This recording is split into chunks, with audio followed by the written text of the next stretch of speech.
반갑습니다. 13일 토요일 새벽 하나님께 올려드립니다.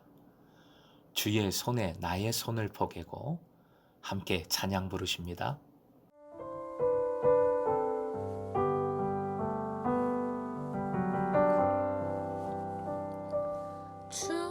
주보혈 날 정결케 하고 주보혈 날 자유케 하니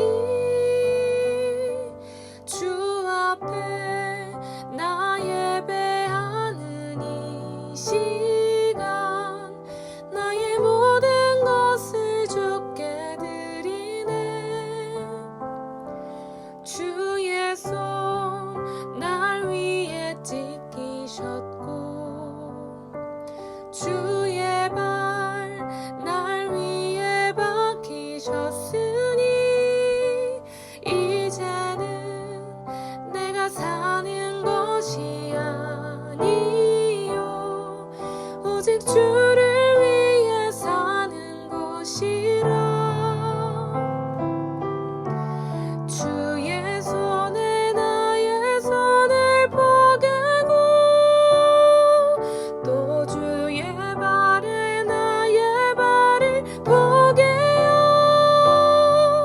나 주와 함께 죽고 또 주와 함께 살리라.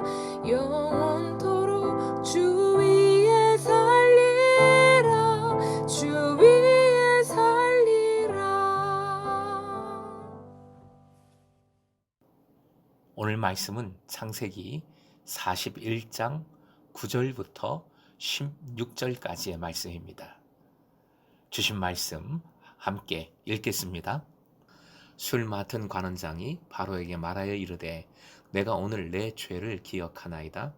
바로께서 종들에게 놓아사 나와 떡 굽는 관원장을 친위 대장의 집에 가두셨을 때에 나와 그가 하룻밤에 꿈을 꾼즉 각기 뜻이 있는 꿈이라.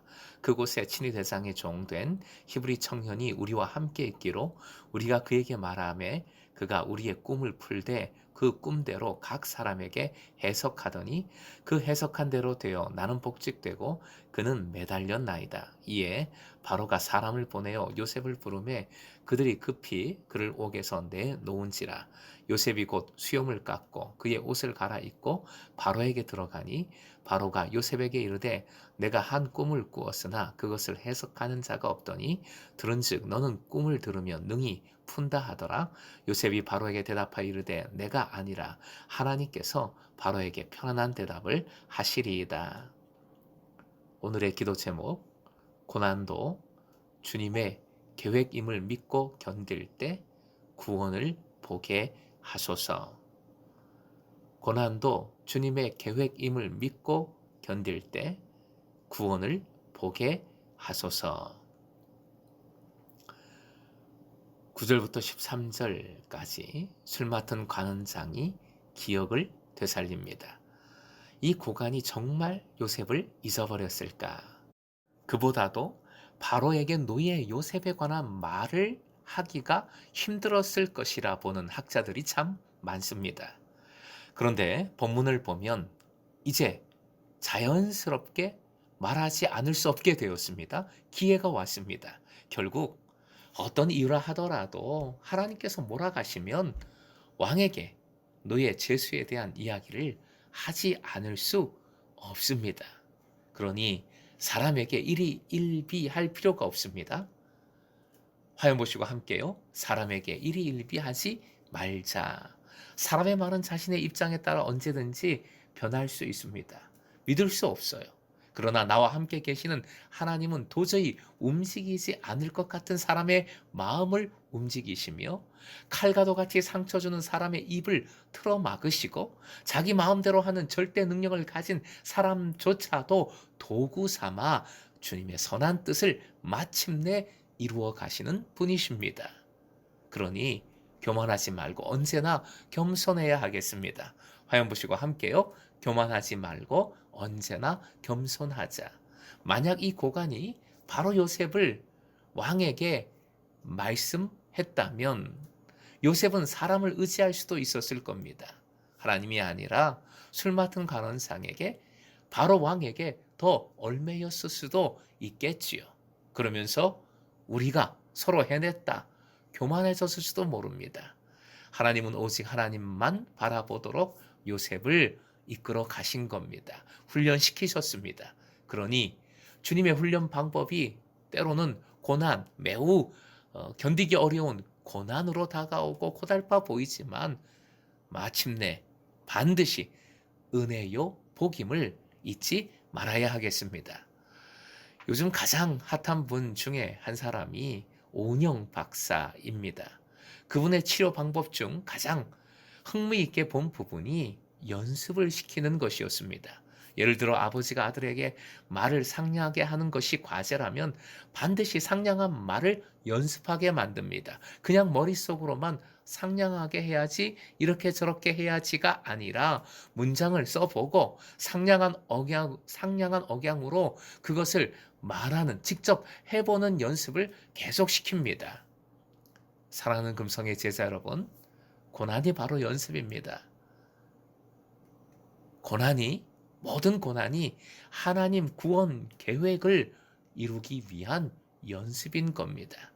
화면 보시고 함께 읽겠습니다. 고난은 하나님의 구원을 이루기 위한 연습이다. 그 믿음으로 겸손히 그리고 소망을 가지고 고난을 견디십시다. 요셉이 두 고관의 꿈을 해석한 것은 바로 왕의 꿈을 위한 주님의 조치였습니다. 이를 통하여 야곱의 집안을 살려 야곱의 집안을 복의 통로로 세우시려는 주님의 계획이지요. 그리고 더 나아가 전체 인류를 구원하시기 위한 계획입니다. 그러니 고난은 요셉에게 정말 중요한 연습이었습니다. 14절, 드디어 요셉이 감옥에서 나왔습니다. 수염을 깎고 옷을 갈아입습니다. 권리가 회복된 것이지요. 죄수에서 왕의 앞에 나아가는 자로 역전한 겁니다. 이 시대에 왕의 앞에 나가는 것 사실은 무지하게 어려운 일입니다. 절대 왕의 앞에 함부로 나갈 수 없습니다. 그런데 파렴치범이 당당히 왕의 앞에 섭니다. 하나님의 시간이 된 것이지요. 하나님의 시간이 되자 노예 파렴치범 죄수가 다른 누구에게가 아니라 왕에게 부름받아 왕을 만나기 위해 감옥에서 나온 것입니다. 왕 앞에서도 당당히 그건 내가 하는 것이 아니라 하나님께서 하신다라고 선포합니다. 사랑하는 금성의 제자 여러분, 하나님의 사람은 썩지 않습니다. 감옥에서조차 썩지 않습니다. 어디를 가도 썩을 수가 없습니다. 주님의 영광을 결국 드러냅니다. 하나님의 사람을 통해 하나님의 역사가 드러나는 겁니다. 그러니 오늘도 하나님의 계획을 끝까지 신뢰하며 고난도 견디어 나감으로 하나님의 구원을 누리고 그 구원을 이루어 가시는 여러분 되시길 주님의 이름으로 축원드립니다.